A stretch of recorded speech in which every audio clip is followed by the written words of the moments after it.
This video introduces factorial analysis of variance, or ANOVA, which is a technique that you might use to evaluate whether some continuous outcome differs significantly between groups when those groups are based on two or more variables.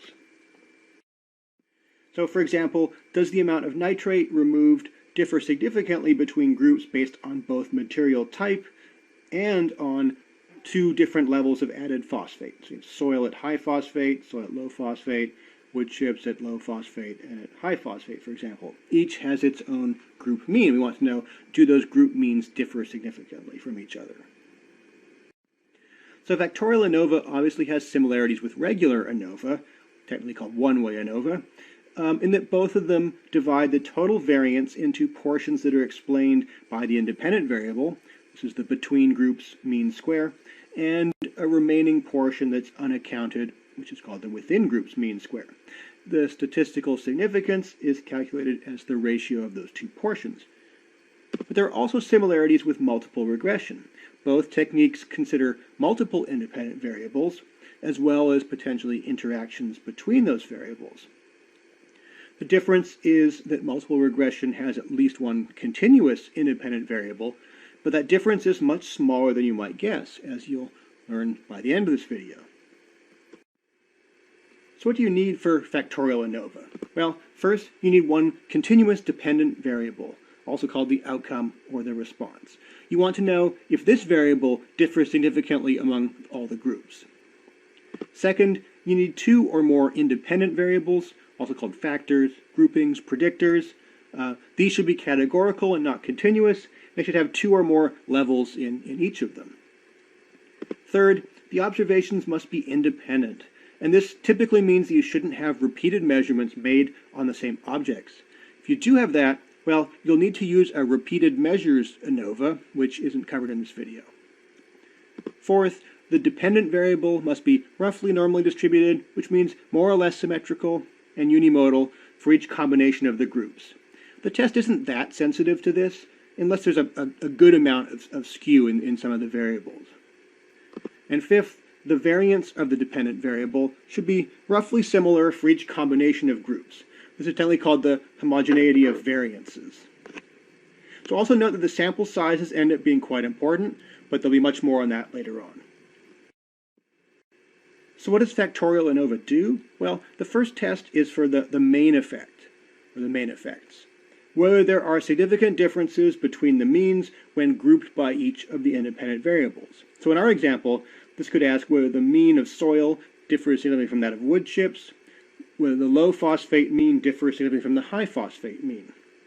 And the null hypothesis, as is common with null hypotheses, are that the group means are not different from each other, or that they come from populations with the same mean. The second thing that can be assessed is whether there is a significant interaction between the factors. And this is whether the mean difference is constant across all levels of the independent variables. And so the graph on the left shows an example with no interaction. The shift from low to high phosphate causes the same change in nitrate regardless of material. The shift from soil to wood chips, likewise, causes the same change in nitrate regardless of whether it's low or high phosphate. However, the graph on the right does show an interaction. Different combinations give you different outcomes. The effect of phosphate is much larger in wood chips than it is in soil. The effect of switching to wood chips is much larger when phosphate is high than when it's low. So the process of how this works is actually very similar to one-way ANOVA. The total variability, variance, or sum of squares is first partitioned into the between groups component, which basically measures the differences between the group means. Smaller differences meaning it's more likely that they came from the same population. Bigger differences meaning that's less likely. There's also the within groups component, which sort of basically measures the scatter within the groups. But because there are multiple independent variable factors, the between groups variance is further partitioned into the sum of squares for each factor as well as the interactions. And finally, the statistical significance is assessed using f-tests on the ratio of the between groups mean square for each factor relative to the within groups mean square. So there end up being an f-test for each factor and each interaction that your test might include. So how do you interpret the results? Well, if none are statistically significant, you can only say there's no significant difference, and then no further action is required. If the interaction is significant, it's difficult to interpret the regular main effects because the effect of one factor depends on the value of the other. Instead, you can investigate something called the simple main effects, and that is the effect that one factor has at a constant level of the other factor or factors. So in the Tukey test, these are shown in a big list at the bottom of the output, along with some other pairwise comparisons. And the simple main effects are in the boxes there. For example, we have the difference in means between wood chips and soil at the constant level of low phosphate, the difference between high and low phosphate at the constant level of soil samples, and so forth. Well, if the interaction isn't significant, you can look at the regular main effects that are reported in the main output. You may also want to investigate the pairwise contrasts using a Tukey test like you would with a regular one-way ANOVA. Now, in Factorial Anova, there can be a lot of possible comparisons, even more so when the factors have more than the two levels like we're using in the example here, or when there are three independent variables or more. So Factorial Anova can get really complex. And what you end up reporting will depend on the scientific questions that you're trying to answer. But in general, as with sort of all these tests, there's two components. The first is the effect size. How important is the independent variable? This is really crucial, and it's measured by looking at the means of the samples and especially at the differences between sample means. And this is what we really care about. We want to know how big of an effect does something have. You should also report the statistical significance, and when you do that, give for any test that has it the F statistic, the 2 degrees of freedom, and the p-value for that test. And this basically tells us not how important the effect is, but how likely it is to have occurred if the null hypothesis was true. So it gives us some sense of how unexpected or surprising this effect is. And so you should report all the statistical results for the primary test. Don't omit any factors or interactions when reporting your summary. If you run a test with three factors and an interaction, don't then just report 2 of them, because that is going to sort of skew your results and potentially run into problems with researcher degrees of freedom. Okay, so here's the big caution about sample size that I briefly mentioned towards the beginning. So Factorial Anova gets complicated when sample sizes are unequal. So it really works best for experimental data where you can control and make sure that every combination has the same sample size. So that's our best case scenario, the balanced design. All sample sizes are equal, all combinations of independent variable factors have, in this case, 20 samples, the same number in all of them. If the sample sizes are unequal, the design is no longer balanced, it's called unbalanced now. And so the medium case, the second best case, is unbalanced but still proportional. So the sizes are different, but there's consistent ratios between the factors. So for example, wood chips in this example always have 1.5 times as many samples as soil. High phosphate is always twice as many samples as low phosphate. The worst, but probably most common type of unbalanced design is the unbalanced and disproportional design, where everything's unequal and there aren't constant ratios. So this is probably what you'll run into if you have unbalanced data. But why are unbalanced designs problematic? Well, when the design is balanced, that means that each factor is independent of the other factors. There's no correlation between them. But you might be wondering, well, what do we mean by correlation? The factor levels are words, like soil or wood chips, or low or high. Well, imagine we convert them to numbers. So we give soil a 0, we give wood chips a 1, 0 for low phosphate, 1 for high phosphate, so forth. We can then plot the data, and you can see that there are 20 0 zeros, 20 0 1s, 20 1 0, 20 1 1s. There's no correlation. All 4 have 20 data points in them. But when the design is unbalanced and disproportionate, there ends up being some correlation between the different factors. So we'll convert them to 0 and 1 again. But now we only have 10 data points in the lower left 0, 0 category.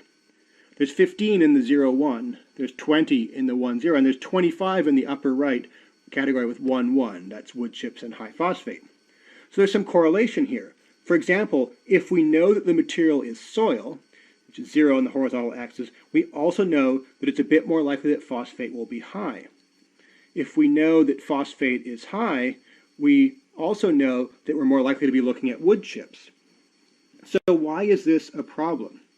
Well, the correlation between factors means that it's impossible to accurately partition the sum of squares. Because we know, just knowing something about whether it's wood chips or soil tells us some information about a different factor, they're intertwined in some way. We can't distinguish them fully. So consider the balanced design. There's no correlation between the variables or their interaction, so these circles in a schematic way show the sum of squares for each. The larger purple circle is the sum of squares for the material, wood chip or soil. The medium orange circle on the right is the sum of squares for phosphate, low or high, and the smaller circle with the color gradient on the bottom is the sum of squares for the interaction. And there's no correlation, so they're all independent, they're all their own circle, there's no overlapping. In an unbalanced but proportional design, there's no correlation between the two variables, they don't overlap, but there is some correlation with the interaction, so those circles overlap a little bit. And I won't talk much more about this, but we will focus more on the unbalanced and disproportional design. There's correlations between the variables and with the interactions. Those are all indicated with the overlapping of these circles. So some of the overlapping area means that the sum of squares for the material and the phosphate are correlated with each other. Some of that should go to the purple circle and some to the orange factor, but it's impossible to know how much goes to each. So there's a couple ways to deal with this. One is just a caution, is that the default ANOVA functions in R partitions the sum of squares in a sequential way, which I'll show in a second. This is called the type 1 sum of squares. And this causes problems because the results that you get depend on the order that the variables are entered into the function. Obviously, this is not a good thing. So in this function, material is first, so it gets all of its sum of squares. When they're partitioned, they're first partitioned by saying how much is explained by material. And then the next step is to say how much is explained by phosphate, taking into account we've already used some of the sum of squares for material. So phosphate gets kind of the remaining ones. Then finally, interaction gets what's left over. But if you swap the order and put phosphate first, well, phosphate gets all of its sum of squares. Material, the purple circle, gets its, but not including the ones that were already given to phosphate, and the interaction again gets the leftovers. So in this way, you will end up overestimating the significance of the factor listed first. It's being given in a sort of a colloquial sense, sum of squares that are not actually influenced by that variable, because some of that overlapping area should go to one and some to the other. But in this case, we either give it all to one or all to the other. So there's two alternative methods. First, if the interaction isn't significant, you can use something called the type 2 sum of squares. In it, each factor basically gets the sum of squares that is unique just to it, and that overlapping wedge is ignored and not given to anyone. So the material in purple gets the sum of squares for the material category after removing the part that is correlated with phosphate that overlaps. Likewise, phosphate gets its sum of squares after removing the overlapping portion with material. Now, if the interaction is significant, it gets more complicated. There's this type 3 sum of squares, and in it, each factor, as well as the interaction, are allocated the sum of squares unique just to that component. Any overlapping or shared sum of squares are ignored. So for example, the sum of squares for material is that after accounting for the sum of squares for both phosphate and the interaction. And so if you recall back to multiple regression, this sounds quite similar because it in fact is exactly what multiple regression does. It looks at the effect of one variable after accounting for the effects of the other ones. Now, both of these methods take a conservative approach. Type 3 is a bit more so than type 2. You can see that the purple and the orange circle areas are smaller in type 2 and even smaller in type 3. And this means that these methods will underestimate the statistical significance compared to what we could do if we could accurately partition the sum of squares. But that's the penalty for an unbalanced design. And it's considered to be better to be conservative in this way than to go the opposite direction, which would raise our risk of falsely finding statistical significance. So if you have an unbalanced design, beware of the standard R ANOVA functions and use alternatives with either type 2 or type 3 sum of squares, or use something called the general linear model, which I'll cover in a future video. Welcome back. This video continues the discussion of regression methods in this class, and the goal here is to extend linear regression to situations where some of the assumptions that you learned about in the standard or ordinary least squares regression are not met. And so here I'll introduce generalized least squared regression, and this comes up most often when working with time series data. So to recap, linear regression and ordinary least squared in particular, it describes the dependence of one variable, traditionally on the y-axis, on another variable, traditionally on the x-axis. And so ordinary least squared, or OLS, regression fits a line by minimizing the squared distance between our best fit line and all points, and that distance between the expected line and the observed point is called the residual, typically given the Greek letter epsilon. So I covered linear regression assumptions in a previous video, so I'm not going to go into much detail here. But we're going to focus on this second assumption here, that the points must be independent of each other. In other words, that the residuals should be uncorrelated with residuals of the previous point or previous points. So we'll talk about what that means in a second, but generalized least squared regression is a method that you can use when there is some significant correlation between residuals. And this most often occurs with time series data, and this video will focus primarily on that topic. But GLS regression can also be used in the case of, say, spatial correlation of the residuals and similar things. So here's an example of linear regression using data that comes from a time series. So here, looking to see if there's a relationship between atmospheric oxygen and maximum insect size. And in this case, it's wing length, which is log transformed to make it less skewed. And so this data is a time series because the measurements, both of oxygen and insect size, come from successive geological time periods. Well, if you just look at the regular scatter plot here, it seems like there's a relationship. It ends up that this relationship is significant with ordinary least squared regression. But if you look at the points and their relationship to the best fit line there, aka the residuals, it does seem that the residuals tend to be positive at small oxygen values. The points are pretty much all above the line. A lot of the residuals are negative at intermediate values, and they might be positive again at high values of oxygen. It's also possible the variance of the residuals is not constant for all oxygen values, but we're going to ignore that. But the fact that there could be some correlation between the residuals, that is, if one residual tends to be positive, the ones around it also tend to be positive, that could violate our regular or ordinary least squares regression assumptions. So that correlation between residuals is something called autocorrelation.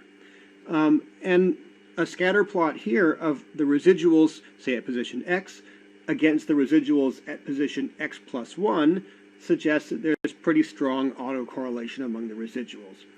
Just to sort of explain what this is in a bit more detail, so that bottom left point there is the residual of the 7th value in the data set, that's its x-coordinate, and the y-coordinate is the residual of the 8th value. So essentially you've just taken the residuals on the x and plotted it against the residuals shifted or lagged by 1 unit on the y-axis. So in this case it's lagged by 1 position, our residuals, but it's possible that you can lag by 2, you can shift them by 2 positions, or 3, and you can look at the correlation between your actual residuals and the residuals shifted 1 over, or 2, or 3, or 4 at all these sort of lag levels. And you'll see that in a second.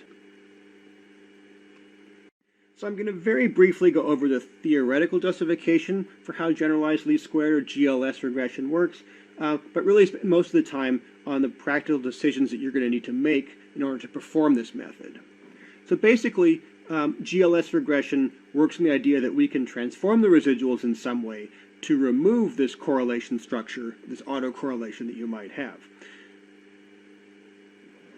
And so while ordinary least squares minimizes the linear distance between residuals, generalized least squares minimizes the distance relative to the covariance of those residuals.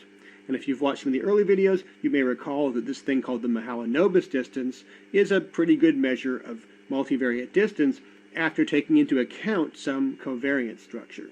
So GLS regression, basically what it's doing is minimizing the squared Mahalanobis distance of the residuals. So the math is all behind the scenes, and we'll let the computer take care of that. The main decision you need to make when doing generalized least squared is choosing an appropriate correlation structure for the residuals. And the general form of this model, for time series at least, is called an autoregressive moving average, or ARMA model. It can have an autoregressive component, a moving average component, or a combination of the two. And points in an autoregressive model are influenced by the position of the previous point or points. In a moving average model, they're influenced by the previous error term or terms. They can be influenced by just the one immediately preceding, in which case it's called a first order model, or they can be influenced by the preceding two values, the one before and the time before that. That's a second order model, and so forth. You can go 3 for 3 orders or 4 steps back or a number back, but normally it'll be lower order for our data. So I'll demonstrate these two types of processes with a simple example, sort of moving a forward example. Imagine there's some time series has a long-term average, but there's also some hypothetical error terms that are randomly distributed around it. So in an autoregressive process, the point at time 2 actually is still above our long-term average line, even though the error term is negative, because the position that we can calculate is a combination of it's a combination of the T2 error term and the location of the point at the previous time, T1. And note, that the exact position will depend on the strength and the direction of autocorrelation, which is this phi parameter in the equation. And of course, normally the procedure works backwards to estimate all these parameters from the data, because we don't know the parameters beforehand. Rather than, I'm just sort of calculating this forward example as an illustration of how things work. Well, at time t3, we have a similar equation. The point is based on the average, the error term at time 3, plus some contribution from where it was at time 2, where the point was at time 2. And so it actually still remains above the line, even though the error term here and at time 2 were both negative, still because of the influence of the T2 point itself. And that T2 point, remember, was influenced by where the T1 point was. And so what this means is that the effect that, say, an initial point position has gets dragged out over time, even though it doesn't actually show up in the equation directly for the T3 position.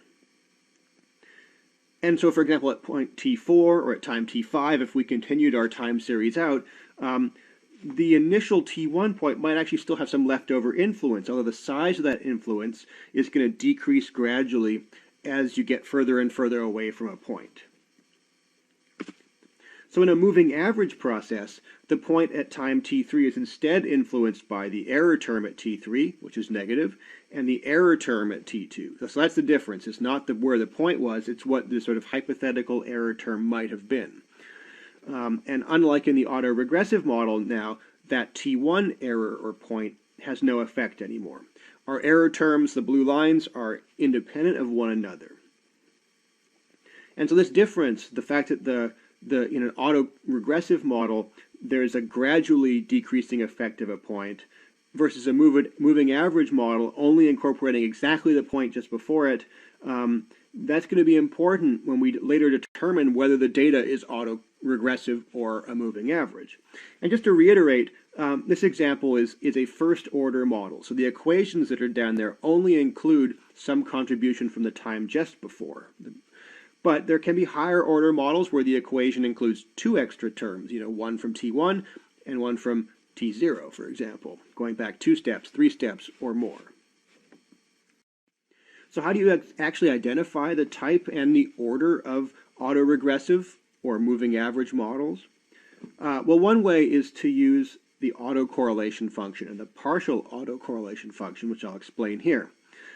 So an autocorrelation function plot is this thing which has vertical lines, and each vertical line is the correlation coefficient between the residuals and the residuals at various lag values. So you take the actual residuals and see how they correlate to the residuals shifted 1 step. That's lag 1. Or you shift them, and that's what you saw a few slides ago.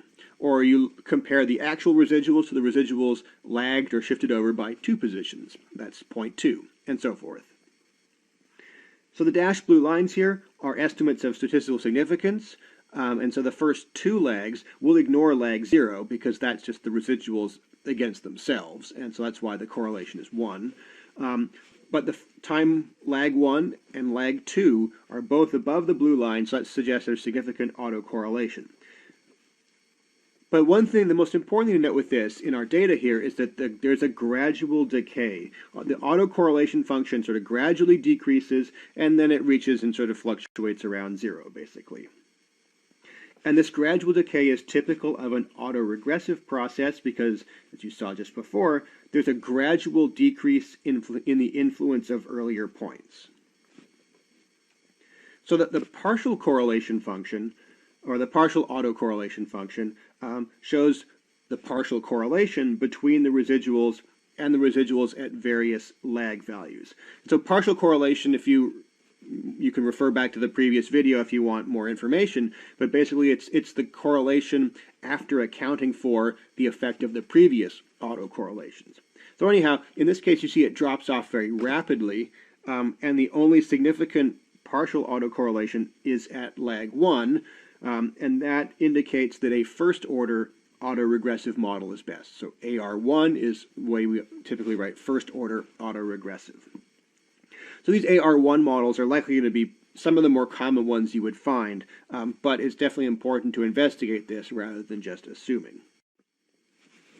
So in general, if the autocorrelation function decays gradually, and the partial autocorrelation function drops off abruptly, what you do is you choose an autoregressive model, and you choose one that has an order P, whether that's first order or second order or higher, that is equal to the largest significant partial autocorrelation lag. So for example, this is just a schematic graphs that don't have the dashed lines for significance or anything. But here you can see that there's a gradual ACF decay and only a single significant PACF lag, and this suggests first order autoregressive or AR1 model.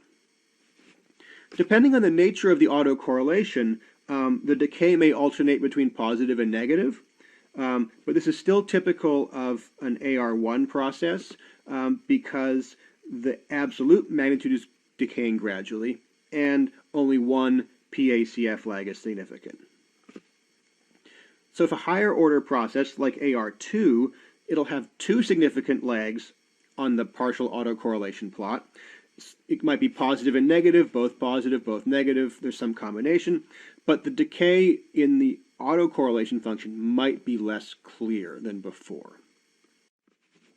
So if you see the reverse pattern where the autocorrelation function drops below significance really rapidly, but the partial autocorrelation function decays gradually, so the reverse of before, you choose a moving average model. And you choose one that has an order Q, whether it's first order, second order, so forth, equal to the largest significant autocorrelation lag. So this example here suggests a first order moving average, or MA1 process, because there's only one significant ACF lag, and the PACF decreases gradually. Like before, the partial autocorrelation function can alternate back and forth, but this is still MA1, because there's only one significant autocorrelation lag. And like before as well, higher order processes can be harder to diagnose. This example has two significant autocorrelation lags. Could be an MA2 model. So as you may have noticed in the last couple slides, sometimes these higher order models can be difficult to distinguish just from the plots alone. And this might be especially true for models that combine both autoregressive and moving average. So how can you tell then what is the best one to use? Well, a solution could often be to run a variety of GLS regressions, choose different correlation structures, run one with AR1, run one with MA1, and one with an ARMA model that combines both, and then compare the sort of the model fit with Aki information criterion, AIC. You can refer back to the maximum likelihood video for more information on what that really is. You can use that to select the best model. So in the case of the insect example, comparison of several models suggests, and in fact confirms, that AR1 is the best model, the best candidate, has the lowest AIC value. AR2 isn't quite as good. The moving average ones are really not very good. They're much higher in AIC. And an ARMA model, an ARMA 1-1, which is first order autoregression, and first order moving average, also not quite as good as the AR1 model. So when reporting your results, you should note that you use generalized least squared regression. And also you should state what correlation structure you used. You may want to justify why you chose that one over some of the other ones that could be possible. Give the AIC values if you did that. Discuss the autocorrelation plot. Typically you would not include this in a paper, but it depends on sort of how difficult it was to choose the correlation structure. Of course, you would want to give the regression coefficient for the parameter. That's sort of the equivalent of the slope of the regression line. If you're doing a multiple regression, you give the coefficients for each independent variable that you care about. Of course, give the p-value. GLS regression doesn't calculate an r-squared value like ordinary least squares, so there's nothing to report there. And it's also difficult to include a graph because just making the scatter plot is going to ignore the correlation structure in the residuals. It could be misleading in terms of the relationship that it shows.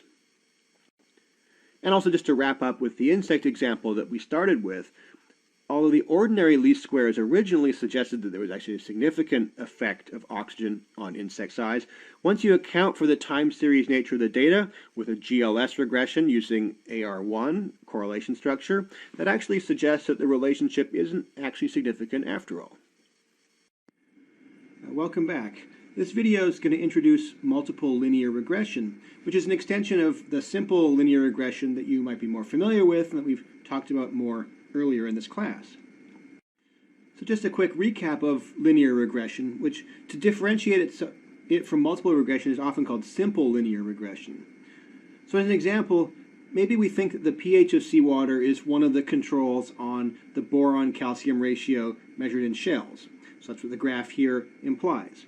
So as our goal is a prediction, or in this case, as we may think that there is a causal relationship where one influences the other, we'll fit a linear model with some intercept called beta 0, some slope called beta 1, and then minimize the sum of squares of the residuals, this error residual term here. Remember, residuals are the distance from each point down or up to the regression line itself. So as you can see, this does an okay job of explaining the relationship. It's not a great job, but there's definitely a lot of scatter around this line. So, in fact, the best fit relationship is this equation here, and the r-squared is 0.33. That indicates that only 33% of the variation in boron calcium can be accounted for by changes in pH. So that's not great. But in many situations, there's more than one potential controlling factor. After all, the natural world is a complicated place. So in the case of the previous relationship between pH and boron calcium, it turns out that there are 3 different species of organisms in this study. And as you see from the graph, they each differ quite substantially in their boron calcium ratios, regardless of what the pH is. So if you add species identity as a second independent variable along with the pH, the ability to predict boron calcium increases quite a lot. In fact, the r squared is up to 0.92, which is really remarkable. So most of the time when you think of regression, you think of continuous variables. But in this case, note that one of our variables, species, is a categorical one. So it is all right to include categorical variables as well as continuous ones as an independent variable in multiple regression. Just as an aside, and interestingly, linear regression, as well as ANOVA and t-tests that you've learned about before, are actually all special cases of a more generic method called general linear models. So without getting into the mathematics of multiple regression, it works in much the same way as simple linear regression. The model coefficients are fit in a way that minimizes the sum of squares of the residuals in the y direction. So same as simple linear regressions, just now instead of one slope coefficient, we have multiple regression coefficients that end up being harder to interpret a little bit, as you'll see in a second. So what are the goals and the requirements of multiple regression?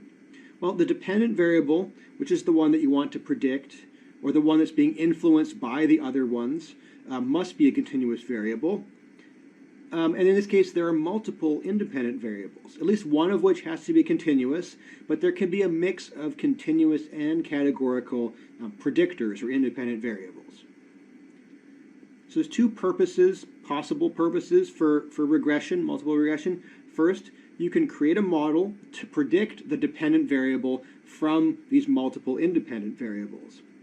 We won't discuss this sort of model prediction much at this point in the class, but there are important considerations when comparing and choosing modules that you will hear about somewhat later on, not in this video. Second, and the thing that we'll focus more on, is that you can do hypothesis testing to assess whether the independent variables each have a significant influence on the dependent variable after you account for all the other independent variables and their effects. I'll explain that more in more detail later on. So philosophically speaking, you shouldn't mix these two goals. For example, if you're comparing and choosing models for prediction, sort of the first possibility, don't also treat it as hypothesis testing.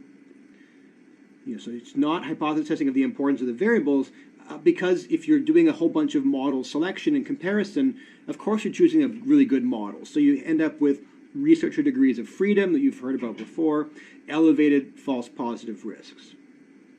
So finally, if you are doing hypothesis testing, the null hypothesis is that each independent variable, considered on its own, has no effect, or its coefficient is 0, after you account for the effects of the other variables. So I've said a few times now how the coefficients in multiple regression describe how one independent variable affects the dependent variable after accounting for the effects of all the other independent variables. But what does that actually mean when you're interpreting the results? The interpretation of these multiple regression coefficients can be a little tricky. So here's a made-up example where shell growth rate is influenced by both water temperature and water pH. So the regression equation is given there. So growth is 0.03 times temperature plus 0.5 times pH. And I've graphed temperature versus growth, but I've color-coded the points to indicate the pH value. And so what does this coefficient of 0.5 for pH means? Well, it means that at any given temperature, 1 unit of pH increase will increase the growth rate by 0.5 units of growth. Or in this case, pH doesn't change that much, so let's say 0.1 unit of pH increase will increase the growth rate by 0.05 units. So I added the regression lines for the effective temperature at a pH of 7.7 and at a pH of 7.8. And what you'll notice is that no matter what the temperature is, there's always a 0.05 unit growth rate difference between those two lines. So if we know pH on its own only, we can't predict growth rate. But if we know temperature as well, we can predict growth rate from these two together. So for example, at a temperature of 30 degrees, increasing pH from 7.7 to 7.8 will increase the growth rate from around, 4.73 to 4.78 units, 0.05 units. But at a temperature of 23 degrees, the same increase in pH will increase the growth rate from about 4.54 or so to 4.59-ish. So notice that the the actual growth rate is a function of both, but the change in pH always has the same relative effect on growth after you account for the fact that growth is itself influenced by temperature. So the typical phrasing for this would be something like, after accounting for the effects of temperature, a 1 unit pH increase would increase growth rates by 0.5 units. So one additional caution, because the coefficients in this case indicate the effect that it would have after accounting for the other independent variables, the value of that coefficient will definitely change, even to the extent that its sign might change in a model when you include additional or different independent variables. Now, let's say we add salinity as a variable. Well, now pH maybe won't have an effect of 0.5, it might be bigger or less than that effect now. It can even be the case where it might have a statistically significant effect in one model, but that effect might be not significant in a different model with different independent variables. So the effect that an independent variable has is, in this case, context dependent. It is only true after you've accounted for all the other independent variables and their effects. So the same type of inference applies when one of the independent variables is categorical, like the case with the species identities here. So in this case, the categories tend to be sort of in the mathematics of the equation converted into something which is often called a dummy variable that has values of 0 and 1. So we'll just call one species 0 and the other species 1, arbitrarily. In this example, when there's more than 2 levels, there's 3 species, they are treated as multiple pairs of 0 and 1. So R does this alphabetically, so the species C wool is 0, and the other ones are 1 in this pair, as you can see from the coefficients.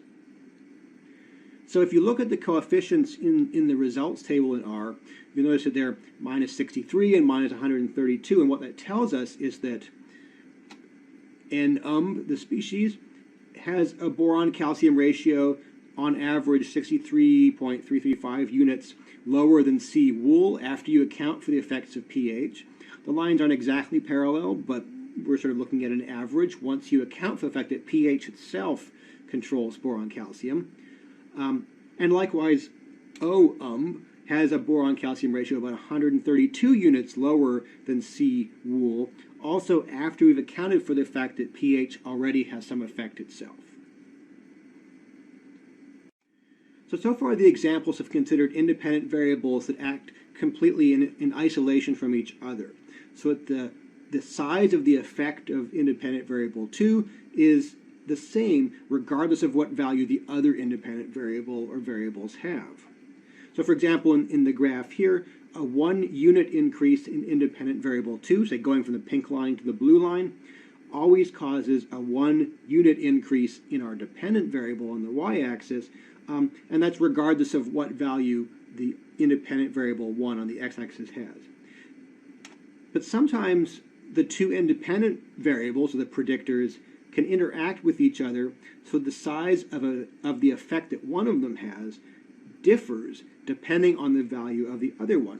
So as an example in the graph here, you'll notice that a 1 unit increase in independent variable 2, again going from the pink line up to the blue line, might cause a 1 unit increase in the dependent variable when the independent variable 1 on the x-axis has a value of, say, 0.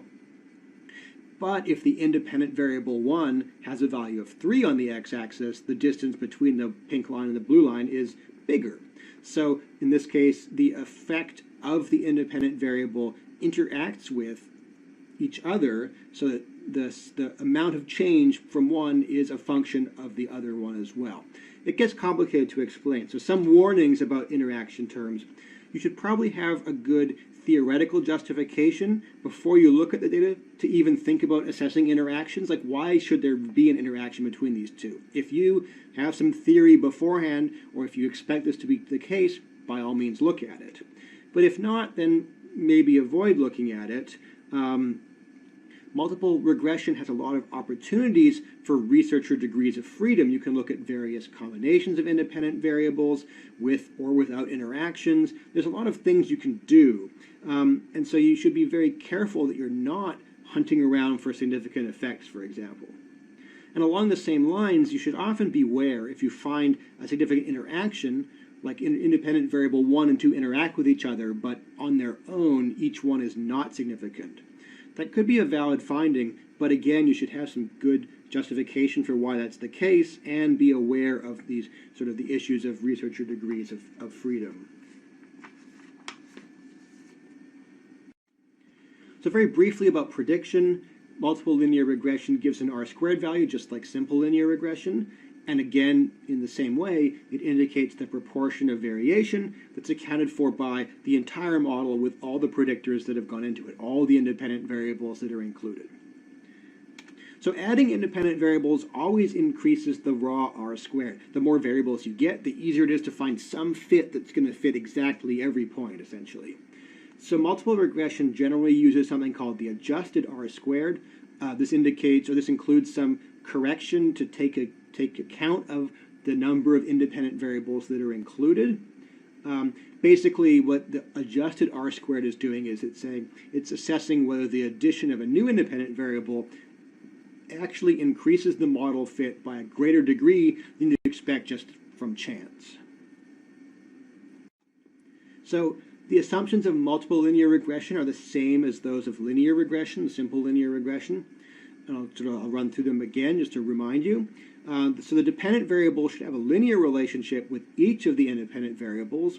What that means is it shouldn't be a curved relationship. There shouldn't be significant or notable outliers. It can be no relationship. It can be like a big cloud of points, but it just can't be a curved one.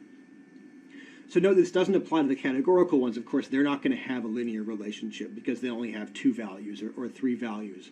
But the other ones should have a linear relationship, the continuous ones. Secondly, the observations should be independent of one another and representative of a larger population. So in this case, you should really beware of time series data or data that has some kind of spatial organization collected, along a spatial transect or something like that. Because there is a risk there that those observations are not independent, that they're actually somewhat related to their neighboring points in time or in space. So third, the variance of points in the y direction on our graph should be fairly constant at all points along the x-axis.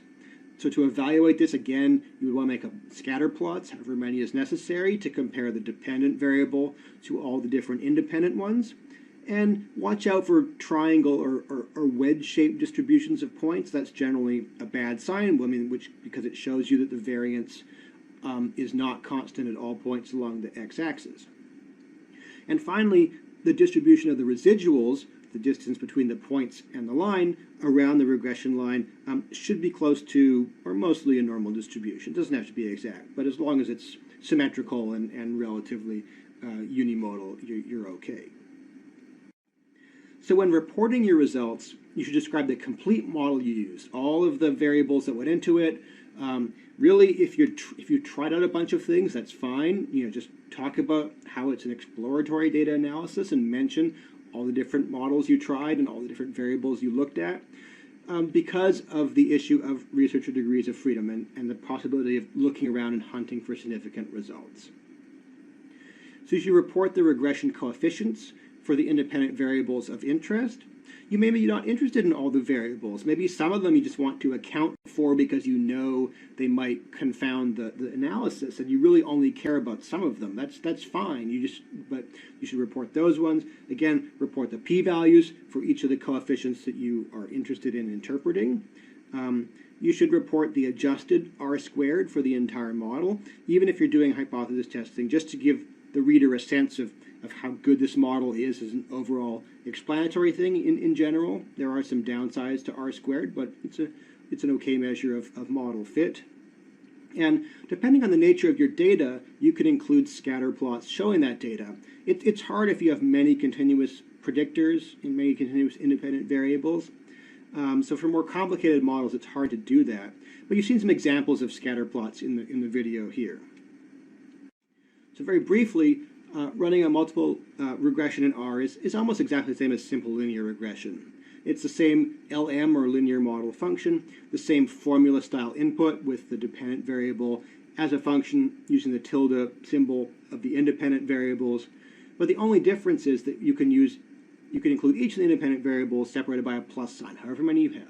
And you can have, normally you don't have more than 2 or 3 or 4, but in theory you can have as many as you want. It gets hard to interpret in those cases. The order of them doesn't matter in this case. You can put them in whatever order you want. And so, again, make sure to save the results as an object so you can see the important information later on. And so to run a model with an interaction between the two independent variables, use the star, the multiplication star. So this would test how variable 1 affects it, how variable 2 affects it, and also the interaction between those two. In theory, you can have interactions between 3 or more. I tried it, and R accepts this. But in practice, that's going to be really complicated to interpret, so you don't often do that. So as a final word, although running multiple regressions is pretty straightforward, in R at least, you should pay close attention to the assumptions. For more complicated models, this will require a lot of assessing things with scatter plots. You should also think carefully about your interpretations, especially if you have interaction terms, and beware of the researcher degrees of freedom and the possibility of doing, looking through a bunch of different models to find one that works, which is not a good thing to do. This video builds upon the previous one, which covered factorial ANOVA. So like that topic, nested ANOVA is a method for comparing a single variable between groups, but in this case, those groups have subgroups nested within them. So what are nested factors? Well, it's a sampling structure that's hierarchical. So there's higher level or broader groups, and they have smaller subgroups nested within them. So here's an example on the slide here, where the higher level group is, say, landscape type, whether it's farmland or forest, and the nested subgroups are the individual lakes, 1 through 8. And Lake 1 has a bunch of measurements in it, and Lake 2 has a bunch of measurements, and so forth. So importantly, what makes this nested is that the items, the lakes, occur in only one of the broader group levels. So lakes 1 through 4 occur in farmland, lakes 5 through 8 occur only in forest. You don't have one lake in both types. So this differs from the crossed design, which was in the previous video on factorial ANOVA. In cross designs, all levels of one of the factor occur within all levels of the other factor. So for example, there are soil samples in both low and high phosphate. Wood chip samples occur in both phosphate levels. And low phosphate samples occur in both soil and wood chips, and so forth. But why bother with this structure? Why go to the trouble of dealing with this extra level of complexity? Why can't we just ignore these subgroupings and just do a regular ANOVA, a one-way ANOVA, or even a t-test? Just, group up all the data from farmland lakes and all the data from forest lakes and run it then. Well, to understand why this is not really a good thing to do, think back to the assumptions of ANOVA, or really the assumptions of any statistical test. So because there's structure in the data, because of this nested structure, it's quite probable that some lakes just have inherently higher or lower clarity values than other lakes do. So as a result, the fact that we have multiple measurements from one lake, there's this nested structure, means that many of these individual measurements are not independent of one another. And that violates the assumptions. Almost all statistical tests require that the data points are independent of one another. So this is something called pseudo-replication. Because the measurements are independent, that means that the degrees of freedom, which are basically the sample size, are too high. They're incorrectly too high. And that makes the test appear more statistically significant than it really should be. So we're increasing our chance of getting a false positive signal. So the exact goals of nested ANOVA depend on the sampling structure, what groups there are, how they're nested. The goals also depend on the scientific questions you're trying to ask. But, given all that, most often we want to test for significant differences among our higher level group, but often don't really care about the subgroups nested within them. Now that's, of course, not always the case, but here's a very simple example where there's two levels of main groups. We have the farmland and the forest. In this example, we might care if water clarity differs significantly between farmland and forest regions, which are the two levels. But we might not care about the differences among all the lakes in those regions. We may not care if Lake 1 and 2, 3, 4 differ from each other. So in this situation, the null hypothesis for the higher level groups is that they both have the same mean value. So that's a pretty typical null hypothesis for ANOVA. So I also said that, perhaps we don't really care about the subgroups themselves. But what does that actually mean in a more formal sense? So this nested structure introduces the idea of fixed effects versus random effects. The distinction between these two types of effects is somewhat fluid, somewhat diffuse. It may depend on the questions you're asking. So in some situations, something might be a fixed effect, but with a different type of question, that same thing might be a random effect. So what are these fixed and random effects? Well, in the example in this video, region type, which is farmland versus forest, is being treated as a fixed effect. Generally speaking, to identify something as a fixed effect, you can look for example, the levels in that effect represent the entire population. So that could be one thing to look for, and or the goal that you have is to test for differences between those levels. So in the example we have here in this video, there probably are more types of land use than just farmland and forest, so that doesn't really meet the first one. Farmland and forest probably aren't the entirety of land use types in the population. But we're treating it as a fixed effect regardless, because our goal is to test for differences between farmland and forest. So you have to treat it as a fixed effect. Also, sort of generally speaking, to identify random effects, you want to have things where the levels within it are random samples from a much larger population, and or you're not really interested in the differences between those levels. They might be kind of nuisance noise in your data. Well, in our example in this video, both of those cases are perhaps met. I mean, it's a hypothetical example. Unless there's exactly 4 lakes in each region, we have a sample of lakes from a bigger group of lakes. But more importantly, in this case, perhaps we don't care about the differences between the lakes, so we're going to treat it as a random effect. So if the nested subgroups are being treated as a random effect, the null hypothesis for them is that the different subgroup levels don't add overall variance to the model. But really, the statistical results for random effects typically aren't even reported or investigated in this type of study. Now, in contrast, if these nested subgroups are fixed effects, say we actually do care about the differences among the lakes, we have some reason for wanting to know if Lake 1 and 2 differ from each other and differ from Lake 3 and so forth, we could treat them as fixed effects, and the null hypothesis then would be the same as for the main group, that the means of each level in our category is equal. So what is the requirements for nested ANOVA? What are the assumptions that this test is using that we have to make sure that our data meet? Well, first you're going to need one continuous dependent variable, also called the outcome or the response. Your question really is, does this variable differ significantly among the groups? So this is what you have in all ANOVAs. You also need 2 or more independent variables, but in this case they have to be nested. This is the main distinction between Factorial Anova, where in Factorial Anova the groups are fully crossed, so all levels occur in all levels. Here, the levels of our subgroups don't occur in all levels of our main groups. The individual observations or measurements that you're making must be independent of one another. This is partly what the nested structure is dealing with, the fact that there is this structure that makes them not independent unless you deal with random effects, for example. But the other thing to look for is to make sure that there aren't repeated measurements on the same object or the same thing. This is one common way of non-independence that you have to deal with otherwise. So the dependent variable must be more or less normally distributed for each combination of the groups in the independent variable. And there's also the homogeneity of variances assumption, in which the variance of the dependent variable should be similar for each combination of groups in the independent variable. And these are all assumptions and requirements that are typical of all ANOVAs, really.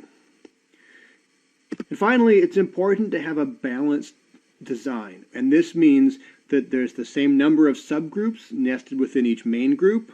They're not the same actual items, but there should be the same number of groups within each main group. And there should be an equal sample size in each subgroup. So if the design is unbalanced, if you don't meet these assumptions, there are methods that try to deal with that. They're a bit beyond the scope of this video. You may want to consider other approaches instead of ANOVA even, such as something called mixed effects modeling, which I'll mention briefly at the end. So what does nested ANOVA do? Well, it starts with the general ANOVA approach, that is partitioning variance, or sum of squares, into different components. We have the between groups, the between subgroups, and the within groups component. Now after that, we will calculate F statistics, like is done in regular ANOVA, one-way ANOVA, also in Factorial Anova. But here, the calculation depends on the structure, whether it's fixed effects or random effects. So if the subgroups are fixed effects, the F statistic for the main group is the between groups mean square divided by the within groups mean square, and the F statistic for the subgroup is the between subgroup mean square, also divided by the within groups mean square. But if you're looking at random effects for your subgroups, we don't really consider the subgroups F statistic, but the F statistic for the main groups is the between group mean square, in this case divided by the between subgroup mean square. So finally, what pieces of information are important when reporting the results of a nested ANOVA? Well, first, it's important to describe the structure of the model used. What were the random effects? What were the fixed effects? Go through the sort of the model structure. You should report the sample means for any fixed effect main groups that you might have. This is really what we care about. We care about the difference between means among all the groups. This is, how big of an effect it was there. You should also report the various statistical parameters. The F statistic, it's 2 degrees of freedom. There's degree of freedom 1, degree of freedom 2 for the between groups and the between subgroups mean squares. And then the p-value for the fixed effects as well. And this is the information that can help you decide, how likely is there an effect? Can we tell whether the means differ in one way or another or not much at all?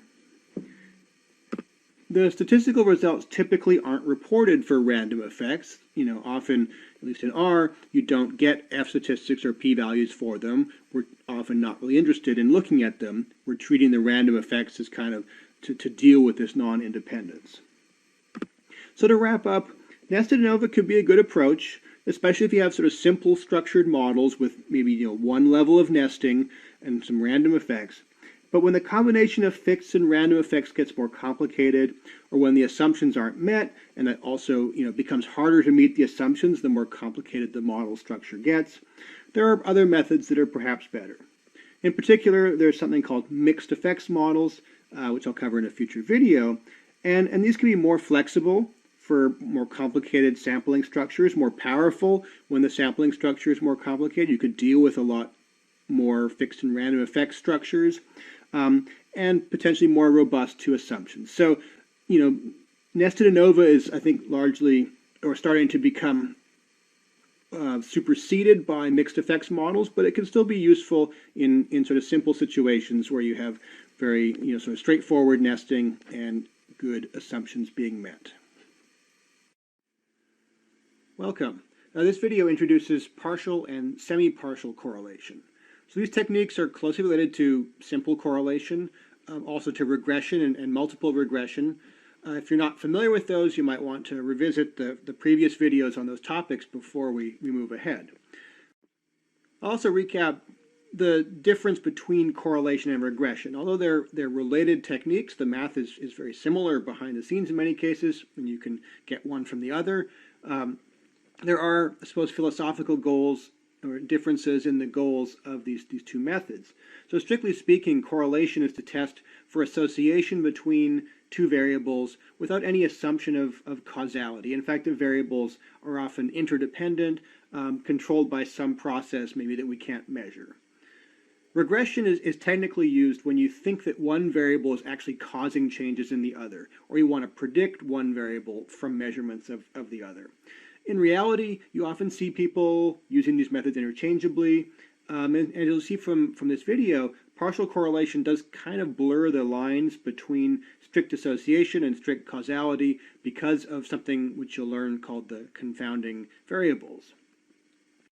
But partial correlation is often quite useful because natural systems can have a lot of interacting or interdependent processes. So as an example, the abundance of clouds over the ocean often is correlated with the amount of these tiny particles called aerosols. When there's a lot of aerosols, there's also a lot of clouds, and vice versa. But both aerosols and clouds can be correlated with wind speed. So maybe wind speed could be something called a mediating or a confounding variable. Perhaps some or all of the correlation between aerosols and clouds occurs because both of those two things are actually correlated with the third factor of wind speed. So what I'd really want to know is, say, what was the strength of correlation between aerosols and clouds for accounting for the fact that wind speed might affect both of them. So to perform partial correlation, you need two continuous main variables, the ones that you're interested in, and at least one potentially confounding variable. The confounding variable is usually also continuous, but I've seen examples where it's categorical, although these seem to be less common. And as described in the previous slide, the purpose of partial correlation is to test for an association between the two main variables after accounting for or controlling for the effects of a confounding variable or variables. You can do more than one, although it gets complicated. The null hypothesis is that there's no relationship or association between the two main variables after controlling for the confounding variable. So I won't go into too much detail about the mathematics behind this, but basically the correlation coefficient, the partial correlation coefficient between our two variables is the simple correlation coefficient, which is this RAB, the correlation between A and B, adjusted to account for the correlations between each main variable and the confounding variable C. So the correlation between A and C, or RAC, and the correlation between B and C. So this is Pearson's partial correlation coefficient, and it has a single confounding variable. And so the equation looks like this. For hypothesis testing, the coefficient that you get can be converted into something that follows a t-distribution where the degrees of freedom are n, the number of total observations you have, minus 2, minus k, which is the number of confounding variables. So generally n minus 3. Well, in this case, it would be. So another way to think about partial correlations with sort of a graphical Venn diagram example. So imagine this circle shows the range of values of variable b. Well, if we add variable a, there might be some overlap because there's some correlation between the two. Some of the variability in b will correlate with or be accounted for by variable a. Right? That's part of the reason we say correlation or regression is that some of variable b is explained by variable a. So that's the greenish sort of central overlapping region of these two circles. But in partial correlation, we add a third confounding variable, the red one here, which you can see overlaps with all three. And what this does is it reduces the area of this central green area, which is now the variance in B that's accounted for by A after we remove the effects of C. So we basically removed the red wedge, and we're left just with the upper greenish wedge that is essentially the variance in B accounted for A after you remove C. So in this case, the partial correlation coefficient is smaller than the simple correlation coefficient, but that isn't always the case. It can actually increase after considering a confounding variable, in which case the confounding variable is said to suppress the interaction. So another way to think about partial correlation is thinking about it in the context of regression. So actually the partial correlation coefficient is really just the same as the simple correlation between the residuals of our variables. So essentially what we have, let's say we take the residuals in a regression of aerosol amount versus wind speed. Remember, residuals are the difference between our best fit line, sort of the expected value, and the observed value. So I've highlighted one vertical red line there. So the residuals basically tell us what is left over in the aerosol value after accounting for the effects of wind speed. Basically, what aerosols are versus what they should be given wind speed. We can do the same thing for cloud abundance. We can get the residuals for all those, and then we can plot in the large graph on the right the residuals of cloud abundance after accounting for wind speed, and the residuals of aerosols after accounting for wind speed, and then calculate the correlation between those two. So as partial correlation is a relationship between the two variables after accounting for the effect of the confounding variables, that's actually the same thing as the simple correlation between the residuals here. If you do this, you'll find that the p-value for a correlation between the residuals is not the same as the p-value for partial correlation, and that's because in this case we're not dealing with degrees of freedom correctly. You'd have to subtract an extra degree of freedom that doesn't get accounted for here. But sort of conceptually speaking, the correlation coefficient that you get, this number between 0 and 1, is the same if you run the partial correlation formula from the previous slide, or if you calculate the correlation between the residuals. So though partial correlation is the more commonly used of the two methods, there's also something called semi-partial correlation, and it is quite similar. Basically, the only difference is that the confounding variable is only thought to influence one of the two main variables and not both of them as in the previous case. So perhaps wind speed affects aerosol amount, but not cloud abundance. So in that case, we could run a semi-partial correlation to assess the correlation between aerosols and clouds while accounting for the confounding effect of wind speeds on aerosol abundance only. In other words, this is basically testing how much aerosols add to cloud abundance, how much aerosols add to our knowledge of cloud abundance, essentially, above and beyond what we'd expect from the effect of wind speeds on aerosols. Do they add anything useful? That's what the semi-partial correlation is basically telling us. So the assumptions for partial correlation and semi-partial correlation are the same as those for simple correlation. Most often you see this in terms of Pearson's partial correlation coefficient. So just like in simple correlation, it assumes a linear relationship, which really means it's not a curved relationship. There's no serious outlier points. The observations should be independent of each other, which largely means you should make sure you're avoiding time series data. Potentially data with spatial structure as well. It could be spatial correlation between the points. Each pair of variables should be something called bivariate normal, which is like a two-dimensional normal distribution. So instead of a bell curve, you have sort of like a bell-shaped mountain, like a Hershey's Kiss. But in reality, you just typically assess whether each variable is approximately normal on its own. So those assumptions are for the parametric version, but just like for simple correlation, you can do non-parametric partial correlation using the Spearman coefficient or the Kendall coefficient. And this is what you would do in the case that you might have a nonlinear relationship or non-normal, non-parametric variables. So to report the results, you should describe the relationship you're assessing, including the confounding variables.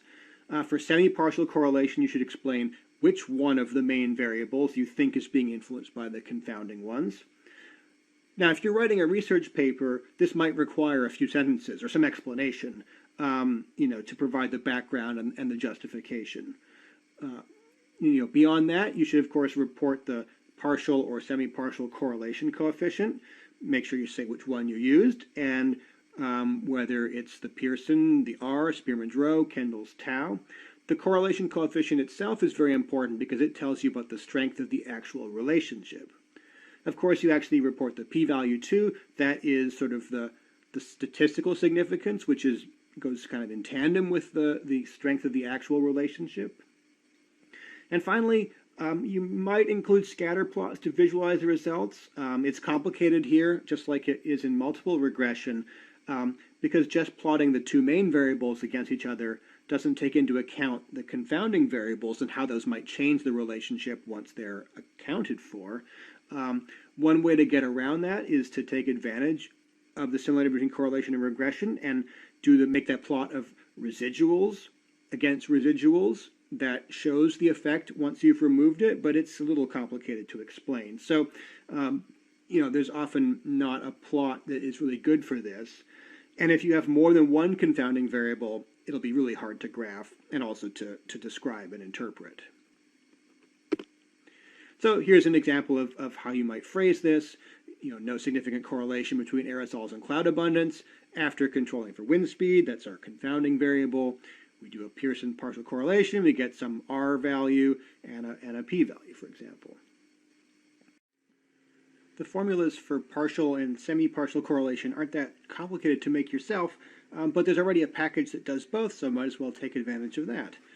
So in the package ppcore, there's a function called pcore.test for partial correlation. It simply requires each of the main variables, which I call v1 and v2 here, as vectors, because they should be a single numeric vector each, and the confounding variable as a vector if there's one of them, or as a data frame if there's more than one.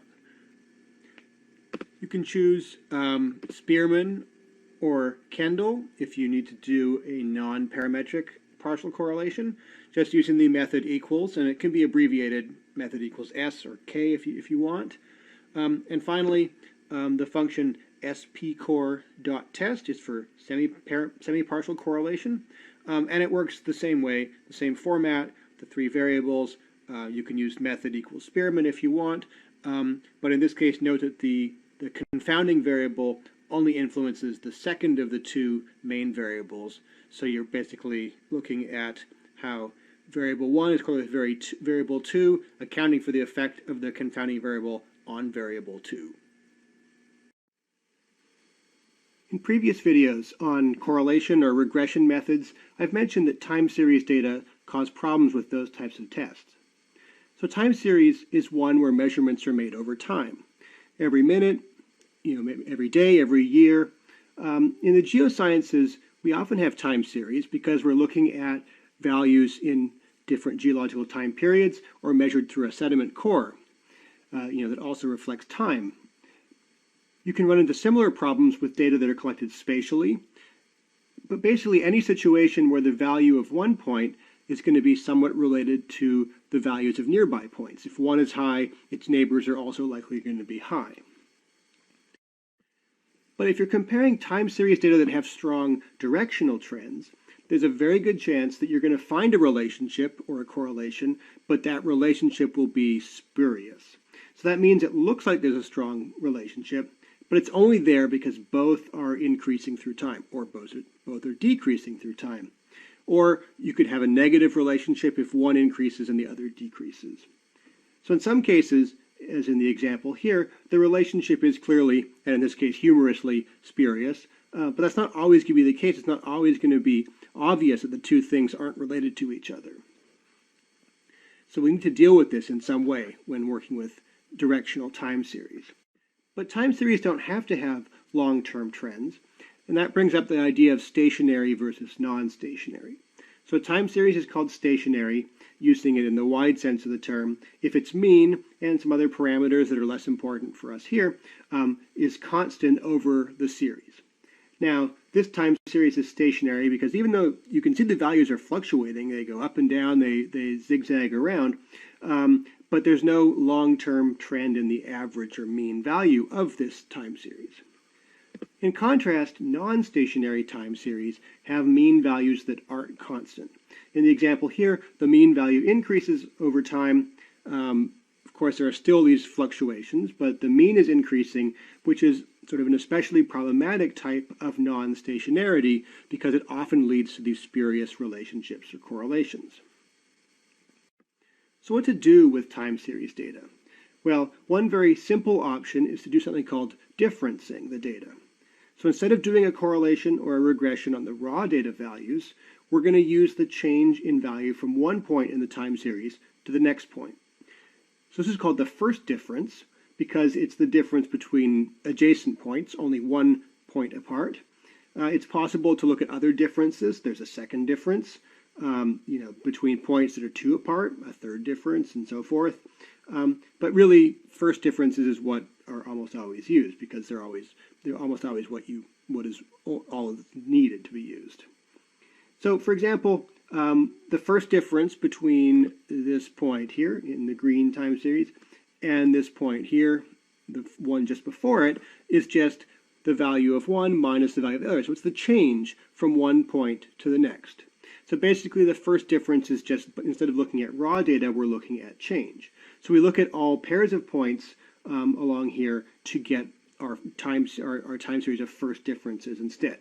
So the basis or the rationale for this process is that if there is a relationship, a true relationship that's not just caused by the fact that they both increase over time, an increase in one variable should occur at the same time as an increase in the other. When one increases by a lot, the other should as well. If one decreases by a small amount, the other should decrease by a small amount. So taking the first difference tends to make each time series stationary. Doesn't necessarily do that. There still could be other patterns as well, such as seasonal or other trends, but first differences or differencing the data typically make most time series stationary. So here's an example of how you might use it. So looking on the left, when these two time series are plotted next to each other, with their values both increasing through time, it really looks like there's a strong relationship. You look and then, oh yeah, I mean, those are definitely related. As one goes up, so does the other. But let's take this pair of points here. The green series increases by quite a large amount, but the purple series actually decreases by a lot. So that pair of points, if we do the first differences, corresponds to this. Fairly large change in green and a negative change in purple on the x-axis there. In this pair, at the very beginning, the purple time series goes up by a lot, and the green one goes down by a little. And so that corresponds to this point over here, a large positive increase on the x-axis for purple and a small negative increase on the y-axis for the green series. So if you look overall at these points, after doing the first differences, which is what's plotted on the right, there doesn't actually appear to be much of a relationship after all. So what should you do with time series beyond just doing differences? So the first step is to consider your scientific goal. So if you think there's a scientific reason why one variable should cause changes in the other, but not the reverse, or if your goal is to predict one variable from the other, but not the reverse again, then regression is probably appropriate. If you think there's just an association between the variables, perhaps they're both related to some external factor, then some kind of correlation is appropriate. Next, let's consider the nature of the time series. So for correlation tests, regardless of whether the time series is stationary or non-stationary, we want to perform the correlation on the first differences rather than on the raw data. So you can do simple correlation, you can do a partial correlation, you can do semi-partial correlation with the difference data. All these methods are available to you. But you should plot the first differences as a scatter plot, one variable versus the other, to choose between parametric and non-parametric correlation. So not the raw data, but if the relationship between the first differences is curved, or if the first differences themselves are not normally distributed, then you can run a non-parametric correlation. So if you're doing regression and the time series is non-stationary, you can do just a regular ordinary least squares regression, but on the first differences again instead of the raw values. Make sure that the other assumptions are still met. Check that differencing has removed any autocorrelation of the residuals. It most likely has, but not necessarily. Make sure that the relationship of the first differences is a linear relationship if you're doing a linear regression, and so forth. Finally, if you're doing regression and the time series is stationary, you can use a technique called generalized least squares regression, which I have a separate video on, so I won't go into here. But it's also totally fine to do, in this case, ordinary least squares regression on the first differences, just like you would otherwise. So you can, to wrap up here, beware of time series, especially non-stationary time series, because they can cause problems. If both of your variables are both strongly increasing or decreasing, or both have some kind of strong trend, well, there's a very good chance that you're looking at a correlation or a relationship in regression that is inflated, perhaps even spurious or false. There are a lot more sophisticated methods for this, especially once you get into the economics literature, but working with first differences is a simple but powerful approach for working with time series, so always do the differences of your time series.